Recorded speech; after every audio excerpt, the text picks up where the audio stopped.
কাহিনীটা হয়েছে আঙ্গ বাকি ডিমারে গেছি ডিমারে গেছি। হ্যাঁ, এত বুঝতে 1000 টাকার সামান নেওয়া হয়েছে।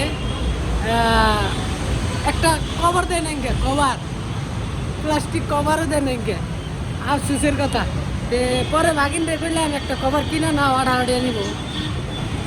আমি ভাগিন কয় কি কভার লাগবে না, কয় হাতে করে নিয়ে যাবো, হাতে করে নিয়ে যাবো। তো হাতে করে দেন, হাতে করে নিয়ে যেতেছে। আর ভাগিনি তো দিয়ে যেতে আছে, এই যে হাতে করে নিয়ে যেতেছে। ছাবি খাইব ভাগিন, ছাবি। আর কি আছে বলে আর কিছু না।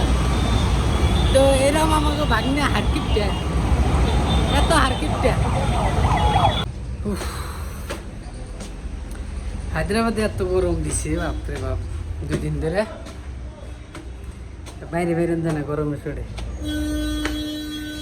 বাজারে বাজারে যেতেছি, মানে বাজার করবার গেতেছি আর কি। আর কি নিয়ে যাই বাজারে? কই বানা যে মাইগ্যা মানুষ দেখতে গেতেছি। মাজ্ঞা মানুষ তো সবা নেই, ব্যক্তি গুণে দিয়ে গুণে বেরলি পাওয়া যাবে।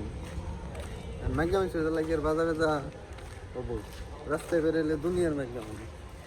হাসা কথা। একজনে ফটোগ্রাফি করতেছে, ফটো তোলা ধরছে। তা ফটো বলে কালা হে, ফটো কালা না।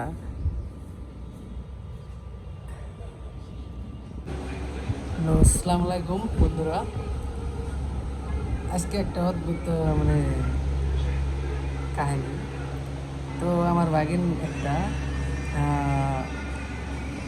তার মানে অ্যাডভার্টাইজ চাইছে, তারপরে অ্যাপস রিসার্চ করার লগে লগে মেয়ে মানুষের লগে মানে রিলেশনশিপে যায় আর ভাই 1 ঘন্টা 2 ঘন্টা। তো এরকম মানে অপশন আছে রিসার্চ করার লাগবো। তো আপনাদের আমি অ্যাপটা দেখাইতেছি। মানে এই কথাগুলো কোয়ার একটা উদ্দেশ্য যে দেখে আমার নিজে নিজে মনে মনে মানে হাসি থামিয়ে রাখার। হ্যাঁ, তো আমি আপনাদের দেখাইতেছি বস্তুটা কি সিস্টেম, কেমনে কি লেগুরি নিতে হবে। হ্যাঁ, আবার দেখো হ্যাঁ, সিনেমেশন আবার ইনসাইড করো না, সব মেয়ে অন্য হয় না। কিছুমান ভালো আছে, তোমরা ভিডিওটা দেখো, বুঝছো? দেখলে বহুত কিছু শিখারবা। তো তুমি কিছু কও না? আমার আমি দেখা মানে নিজে যাবা, আমি নিজে আসি থামিয়ে রাখতেছি না। জমানাটা কি আই করছে সেটা দেখলে বুঝবো।